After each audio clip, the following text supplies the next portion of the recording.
salute, la sanità deve essere pubblica, la salute è un diritto, non una merce. Quello della sanità pubblica, del diritto di tutti alle cure, è uno dei principi cardine del programma del centro-sinistra alle prossime elezioni regionali. Il Partito Democratico lancia un nuovo allarme sul rischio privatizzazione del settore e Giovanni Manildo ribadisce come sotto la sua presidenza la sanità del Veneto avrà un cambio di passo deciso e in netto contrasto con le politiche di centrodestra degli ultimi anni. Una programmazione per l'assunzione di personale sanitario, riconoscere il ruolo di eroi che hanno nella nostra struttura e maggiore medicina di prossimità. La salute è il diritto primario, è il diritto su cui si fonda la giustizia sociale e il Veneto Comunità. In questo vogliamo andare con grande decisione per il mantenimento della sanità pubblica. Manildo parla al Candiani di Mestre accanto a Rosy Bindi, autrice nel 1999 da Ministro della Sanità di una riforma che prevedeva tra l'altro una stringente regolamentazione dei rapporti tra pubblico e privato.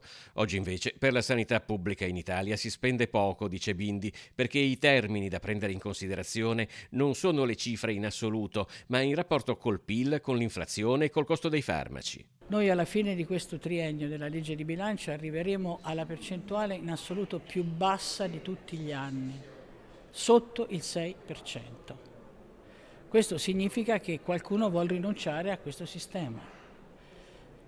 E io credo che le risorse ci siano, basta che chi si è arricchito di più in tempi di disuguaglianze e di aumento dei poveri e di 6 milioni di italiani che non si curano, diano un contributo per tutto questo. La sanità pubblica, conclude Manildo, è in cima alla lista delle preoccupazioni dei veneti nei diversi settori che la compongono. Assolutamente dimenticata la non autosufficienza e la salute mentale. Sono i due temi che emergono in ogni incontro, abbiamo visto pochi finanziamenti, sono delle prestazioni non monitorate dai LEA, in questo ci sarà un grande segno di discontinuità perché sono tra le fragilità più diffuse nel nostro territorio.